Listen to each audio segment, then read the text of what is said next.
दोस्तों आप सभी का स्वागत है आपके अपने एबीसी कोचिंग यूट्यूब चैनल में। आज की इस वीडियो में कक्षा 10वीं के विषय सामाजिक विज्ञान यानी कि सोशल साइंस के सब्जेक्टिव क्वेश्चन का कंप्लीट सॉल्यूशन बताने वाला हूं। तो सभी छात्र इस वीडियो को शुरू से लेकर अंत तक देखेंगे और जैक बोर्ड की तरफ से जितने भी मॉडल पेपर जारी किए गए उन सभी को आप लोग अच्छे से क्लियर कर लीजिएगा, उन सभी के सोल्यूशन को आप लोग अच्छे से रिविजन कर लीजिएगा, क्योंकि इसी में से आपकी बोर्ड की परीक्षा में प्रश्न पूछे जाएंगे। तो चलिए दोस्तों क्वेश्चन की ओर चलते हैं। उससे पहले आप हमारे चैनल पर पहली बार आए हैं तो चैनल को सब्सक्राइब करने के साथ बेल आइकन को प्रेस जरूर कर लें। तो देखिए दोस्तों सबसे पहला प्रश्न जो है वेरी शॉर्ट टाइप क्वेश्चंस है, जिसमें कि पहला प्रश्न दिया गया कि निरंकुशवाद से आप क्या समझते हैं। तो दोस्तों इसका आंसर इस प्रकार देना है कि ऐसी सरकार या शासन व्यवस्था जिसकी सत्ता पर किसी प्रकार का कोई अंकुश नहीं होता है, ऐसी राजशाही सरकारों को निरंकुश सरकार कहा जाता है, जो अत्यंत केंद्रीकृत सैन्य बल पर आधारित है और दमनकारी सरकार होती है, तो उसको जो है निरंकुशवाद कहते हैं। तो इस प्रकार से दोस्तों आप निरंकुशवाद को आप अच्छे से उत्तर दे दीजिएगा, ठीक है,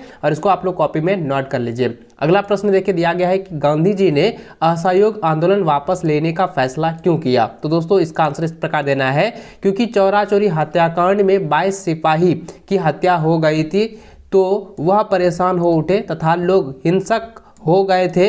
उन्हें लगा कि आतंक का राज्य स्थापित हो जाएगा और उनके निर्दोष लोग मारे जाएंगे, इसलिए असहयोग आंदोलन को वापस लेना पड़ा, अर्थात वापस लिया गया। इस प्रकार से दोस्तों इसका आंसर आपको दे देना है।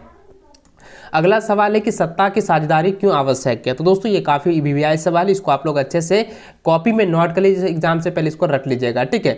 चलिए इसका क्वेश्चन की ओर चलते हैं। देखिए इसका उत्तर इस प्रकार देना है कि सत्ता का बंटवारा होने से विभिन्न सामाजिक समूहों के बीच टकराव का आदेशा कम हो जाता है। यानी कि दोस्तों यहाँ पे ये कहने का मतलब है कि अगर सत्ता का बंटवारा हो जाता है तो समाज जो है विभिन्न समूहों के बीच जो है टकराव का जो है अंदेशा कम हो जाता है, क्योंकि सामाजिक टकराव आगे बढ़कर जो है अक्सर हिंसा और राजनीतिक स्थिरता का रूप ले लेता है, इसलिए सत्ता की साझेदारी आवश्यक है। इसलिए दोस्तों सत्ता की साझेदारी क्या है, आवश्यक है, अति आवश्यक है। इसलिए दोस्तों इसको जो है आप कॉपी में नोट कर लीजिए, ठीक है। चलिए आगे बढ़ते हैं। अगला सवाल दिया गया राजनीतिक दल से आप क्या समझते हैं, इसके कितने घटक होते हैं। तो दोस्तों 3 घटक होते हैं, ठीक है। चलिए इसको पहले समझते हैं राजनीतिक दल को।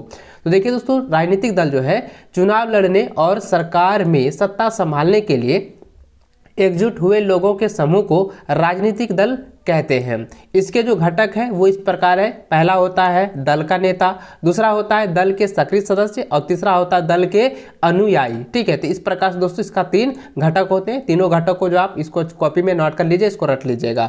अगला सवाल दिया गया उदारवाद भूमि किसे कहते हैं, यहाँ यह जो है कहाँ पाई जाती है। दोस्तों सबसे पहले मैं आपको बता दूं कि यहाँ पे जो है क्वेश्चन जो है आपका थोड़ा सा मिस्टेक यहाँ पे दिया गया है आपके सेट पर, क्योंकि यहाँ पे उदारवाद भूमि नहीं होता है, सिर्फ यहाँ पे दिया गया है कि उदारवाद से आप क्या समझते हैं या उदारवाद किसे कहते हैं या कहां पाई जाती है। तो दोस्तों इसका आंसर इस प्रकार आप लोगों को देना है कि उदारवाद वह विचारधारा है जिसके अंतर्गत मनुष्य को विवेकशील प्राणी मानते हुए सामाजिक संस्थाओं को मनुष्यों की सूझबूझ और सामूहिक प्रयास का परिणाम समझा जाता है। उदारवाद की उत्पत्ति को 17वीं शताब्दी के प्रारंभ में देखा जा सकता है। जॉन लॉक को उदारवाद का जनक माना जाता है और यह जो है सर्वप्रथम जर्मनी में पाया गया था, ठीक है। तो ऑप्शन नंबर यहाँ जर्मनी इसका आंसर आपको दे देना है, जो यहाँ पे दिया गया था कि उदारवाद जो है कहाँ पर पाई जाती है, तो इसका आंसर आप लोग देंगे जर्मनी, ठीक है। चलिए आगे बढ़ते हैं।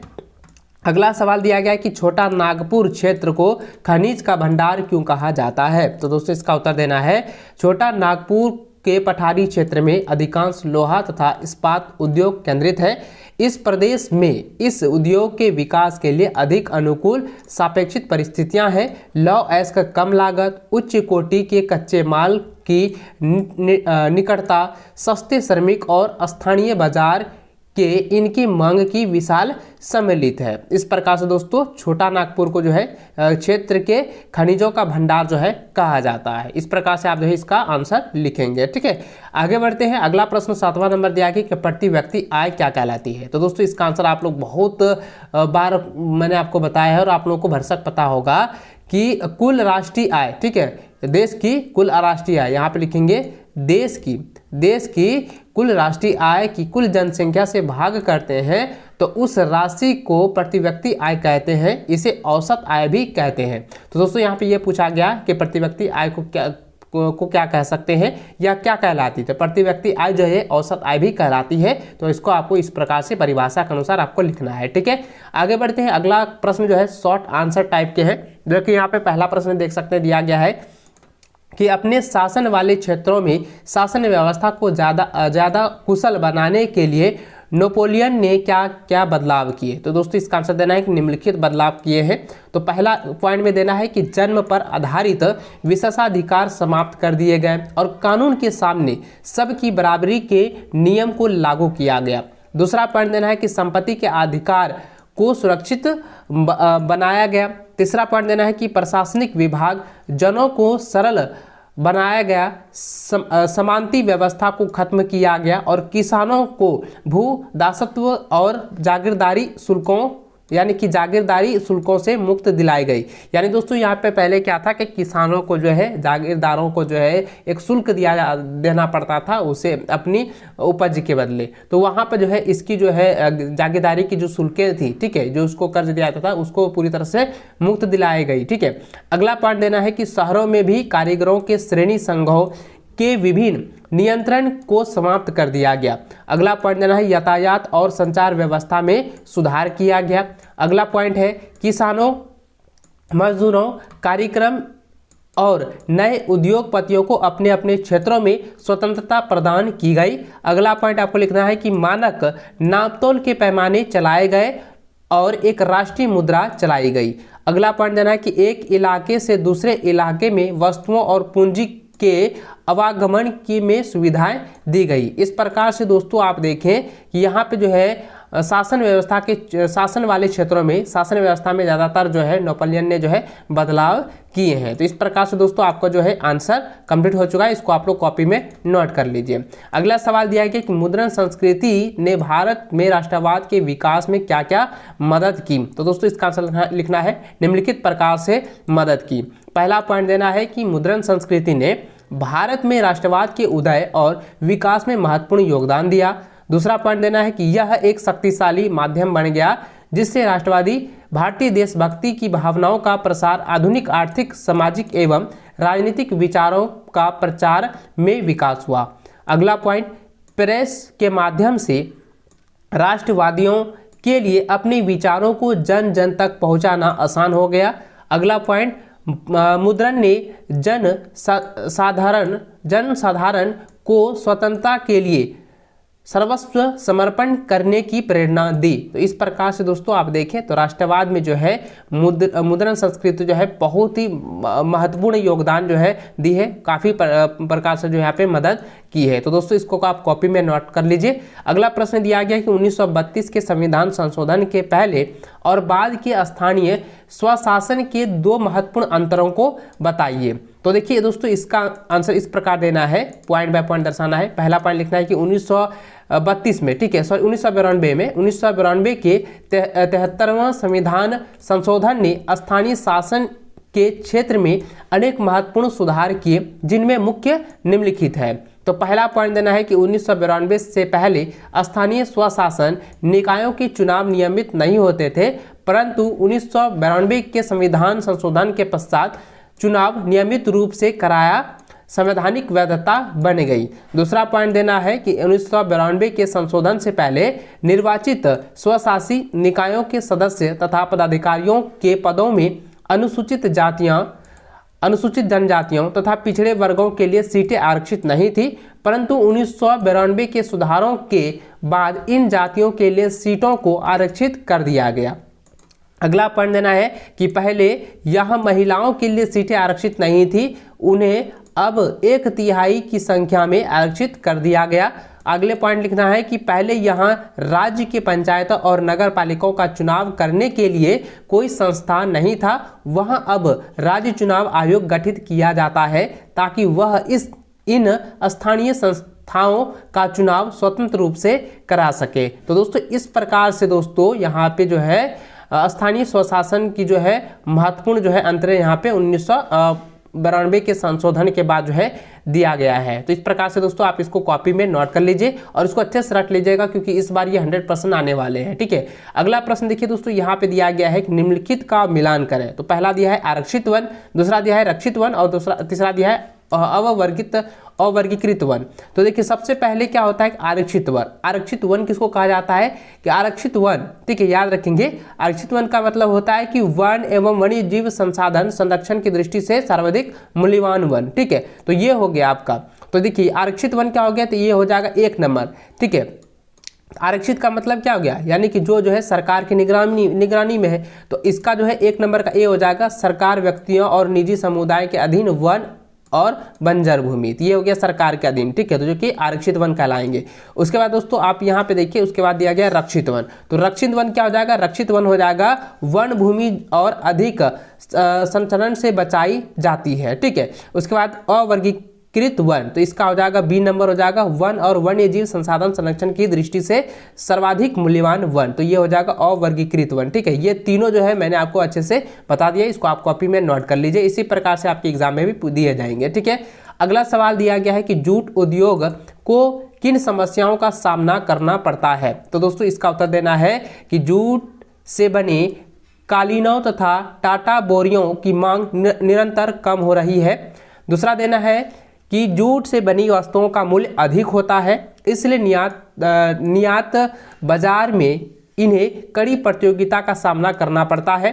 अगला पॉइंट, तीसरा पॉइंट देना है कि कृत्रिम धागा सबन सामान के बढ़ते हुए प्रचलन ने भी जूट उद्योग के लिए समस्या उत्पन्न कर दी है। तो इस प्रकार से दोस्तों जूट उद्योग की जो समस्याएं हैं आपको यहाँ पे पॉइंट बाय पॉइंट आपको 3 पॉइंट में आपको लिख देने हैं। ठीक है, अगला सवाल दिया गया कि तृतीय क्षेत्रक जो है वो अन्य क्षेत्रकों से कैसे अलग है, उदाहरण सहित आपको वर्णन करना है। दोस्तों यह जो है आपका सेट 1 में भी दिया गया था, इसके बारे में मैंने आपको बताया था, किसी भी टाइप का क्वेश्चन दिया जाए सेम आपका जो है क्वेश्चन वहां पे लिखना है। ठीक है, चलिए इसका आंसर देख लेते हैं।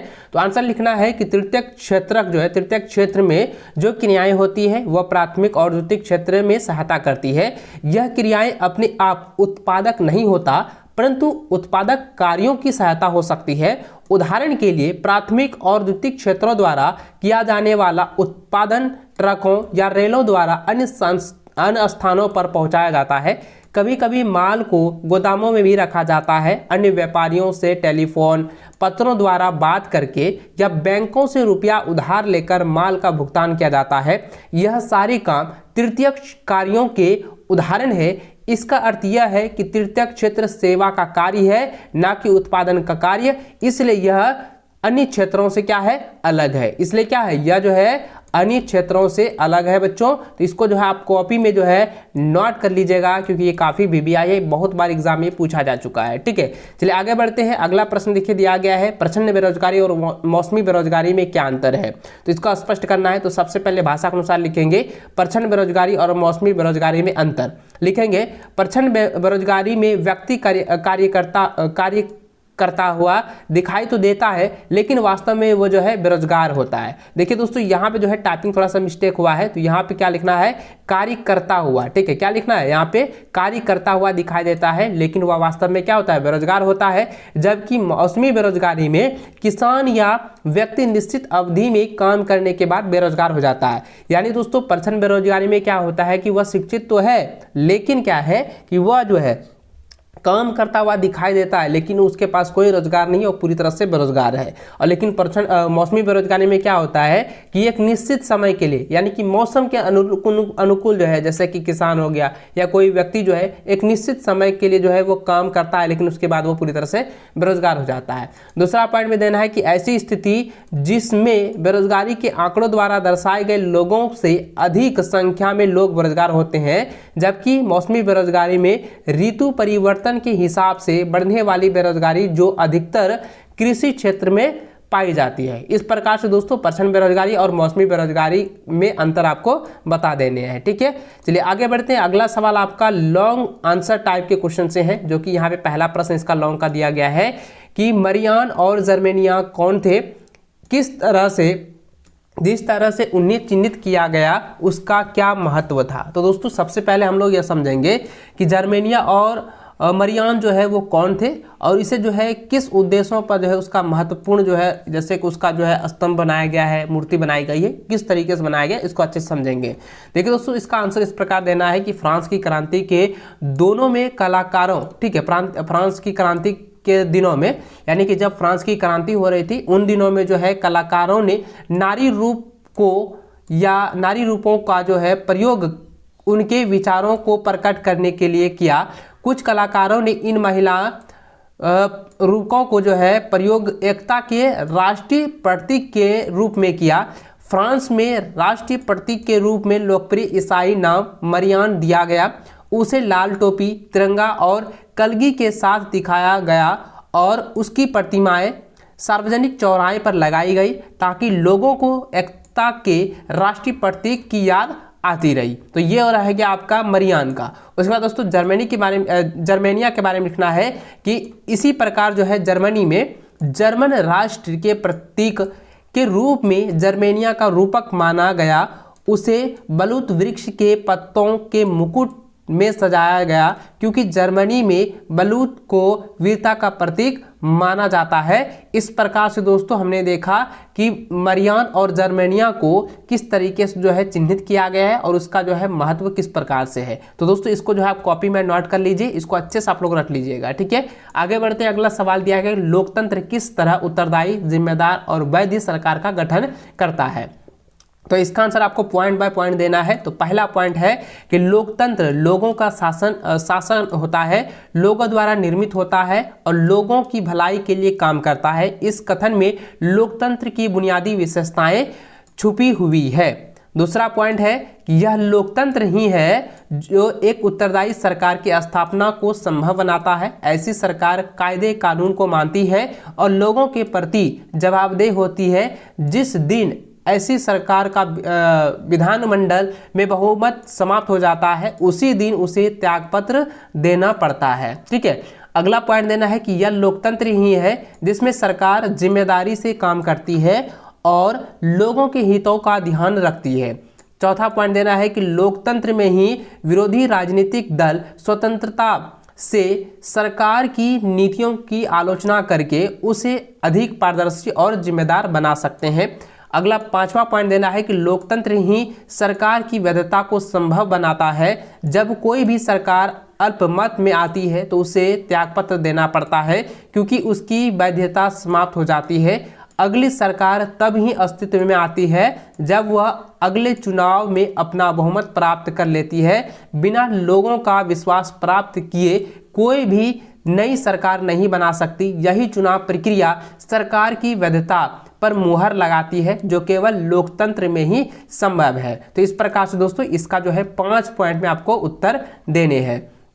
अगला प्रश्न देखिए दोस्तों, यहाँ पे दिया गया है कि उच्च औद्योगिक की अवस्थी या स्थिति को प्रभावित करने वाले प्रमुख कारकों का वर्णन करें। तो दोस्तों इसका उत्तर इस प्रकार देना है कि उद्योग हर जगह पर विकसित नहीं हो पाते हैं। उनकी स्थापना ऐसे संस्थानों पर की जाती है जहां उत्पाद के निर्माण और विक्रय पर लागत कम से कम आए और अधिक से अधिक लाभ हो। ऐसी अवस्थिति का चयन काफी सोच विचार के उपरांत किया जाता है। किसी भी उद्योग की अवस्थिति अनेक प्रकार के कारकों द्वारा नियंत्रित होती है।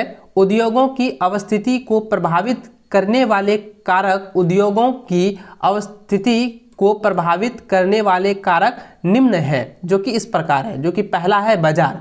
तो बाजार के बारे में थोड़ा सा डिफिनेशन कर देना है कि उद्योगों की स्थापना में सबसे महत्वपूर्ण कारक जो है उसके द्वारा उत्पादित माल के लिए उपलब्ध बाजार का होना है। बाजार से अभिप्राय उस क्षेत्र से होता है जहां तैयार माल की मांग हो और वहां के निवासियों में उन वस्तुओं की को खरीदने की क्षमता भी हो। दूसरा पॉइंट है कि कच्चे माल की प्राप्ति। अगर दोस्तों कच्चे माल की प्राप्ति नहीं होगी तो क्या उद्योगों पर कोई प्रभाव पड़ सकता है? नहीं होगा, क्योंकि उसका माल बिकेगा ही, उसमें उत्पादन होगा ही नहीं। तो दोस्तों इसका दूसरा पॉइंट में आपको लिख देना है कि कच्चे माल की प्राप्ति। इसका डिफिनेशन लिखना है कि उद्योगों के लिए कच्चा माल अपेक्षाकृत सस्ता एवं आसानी से परिवहन योग्य होना चाहिए। कच्चे माल के स्रोत के समीप स्थित होने वाले उद्योग है, जैसे कि आप देख सकते हैं कि ह्रासमान भार वाले कच्चे माल का प्रयोग करने वाले उद्योग जैसे कि चीनी उद्योग, दूसरा हम दे देना है पॉइंट में कि भारी कच्चा माल प्रयोग करने वाले उद्योग जैसे कि लोहा, इस्पात उद्योग। तीसरा देना है कि कच्चे माल का भार कम होने वाले उद्योग जैसे कि तांबा उद्योग। चौथा देना है कि शीघ्र नष्ट होने वाले कच्चे माल पर आधारित उद्योग जैसे कि दुग्ध पदार्थ, डिब्बाबंद फल इत्यादि। तो इस तरीके से जो आपको यहाँ पे 4 पॉइंट देना है। उसके बाद तीसरा पॉइंट में आपको लिख देना है कि शक्ति के साधन। तो शक्ति के साधन में लिखने हैं कि वे उद्योग जिन्हें जो है अधिक शक्ति की आवश्यकता होती है शक्ति स्रोतों के समीप ही लगाए जाते हैं जैसे कि एल्युमिनियम उद्योग, ठीक है। और उसके बाद चौथा पॉइंट देना है कि श्रम आपूर्ति। तो आगे इसका पॉइंट लिखना है कि कंप्यूटरों के बढ़ते उपयोग, यंत्रीकरण, स्वचालन और एवं औद्योगिक प्रक्रिया के लचीलेपन के कारण उद्योगों की श्रमिकों पर निर्भरता थोड़ी कम हुई है। फिर भी औद्योगिक विकास के लिए उचित वेतन पर सही श्रमिकों का महत्व आज भी बना हुआ है। अगला पॉइंट देना है कि परिवहन एवं संचार की सुविधा, जो कि काफ़ी मोस्ट इंपॉर्टेंट पॉइंट्स है, इसको समझेंगे। यहाँ पे आपको देना है कि कच्चे माल को कारखाने तक लाने के लिए और उत्पादित माल को खपत केंद्रों तक पहुँचाने के लिए तीव्र और सक्षम परिवहन सुविधाएं उद्योगों की अवस्थिति के लिए अत्यंत महत्वपूर्ण कारक है। उद्योगों के लिए सूचनाओं के आदान प्रदान एवं प्रबंधन के लिए संचार की महत्वपूर्ण आवश्यकता होती है। आगे लिख देना है कि सरकारी नीति में उद्योगों के अवस्थितीकरण को प्रभावित करने वाली महत्वपूर्ण कारक है। आगे दोस्तों अगला जो आपका यहाँ पे पॉइंट यहाँ पे क्वेश्चन दिया गया है इस प्रकार से उसका हो गया। इसका अगला जो प्रश्न दिया गया है कि धारिता का विषय विकास के लिए क्यों महत्वपूर्ण है, ये काफ़ी बीबीआई, इसको आप लोग अच्छे से रट लीजिएगा, ठीक है।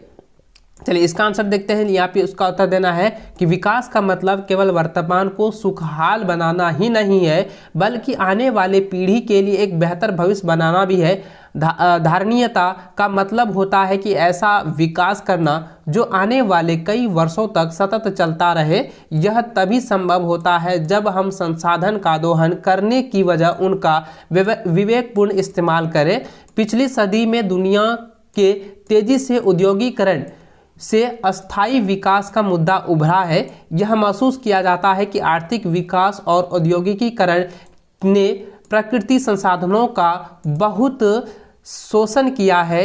स्थिरता प्राकृतिक संसाधनों का तर्कसंगत उपयोग को बढ़ावा देती है। यदि हम उन्हें आर्थिक रूप से इस्तेमाल करते हैं तो विकास के लिए हमारे वर्तमान और भविष्य की ज़रूरतों को पूरा करने के लिए धरती में पर्याप्त संसाधन है। लेकिन यदि हम तेजी से आर्थिक विकास के लालच में उनका उपयोग करते हैं तो हमारी दुनिया एक विशाल बर्बाद भूमि बन सकती है। तो इस प्रकार से दोस्तों इस क्वेश्चन का यानी कि जो क्वेश्चन है कि धारिता का विषय विकास के लिए क्यों महत्वपूर्ण है, इसको आप लोग अच्छे से कॉपी में नोट कर लीजिए, इसको अच्छे से रख लीजिएगा, ठीक है। चलिए दोस्तों अगला सवाल जो कि लास्ट सवाल दिया गया, जो कि यहाँ पे दिया गया कि भारत के मानचित्र पर निम्नलिखित को दर्शाइए। दोस्तों अब मैंने आपको देखिए हीराकुंड के बारे में तो मैंने पहले ही बताया, ठीक है। तो देखिए दोस्तों सबसे पहला दिया है काली मृदा। काली मृदा क्या होता है, तो काली मृदा जो है झारखंड के समीप में पाया जाता है। तो यहाँ पे जो आएगा काली मृदा, ठीक है। आपको इस जगह देना है ये काली मृदा है, ठीक है। पहला पॉइंट हो जाएगा काली मृदा। हीराकुंड बांध, तो हीराकुंड बांध जो है यहाँ पर है, तो इस जगह है हीराकुंड बांध, इसको आप लोग यहाँ पे नोट कर लीजिए। उसके बाद है चावल उत्पादक क्षेत्र। तो चावल उत्पादक क्षेत्र जो है ये यहाँ से लेकर इस तरीके से, इसको मैं थोड़ा सा ऊपर कर देता हूं, तो ये वाला जो है यहाँ से लेकर ये चावल उत्पादक क्षेत्र है, फिर यहाँ से लेकर यहाँ तक जो है चावल उत्पादक क्षेत्र है। इसको आप कॉपी में नोट कर लेना है, ठीक है।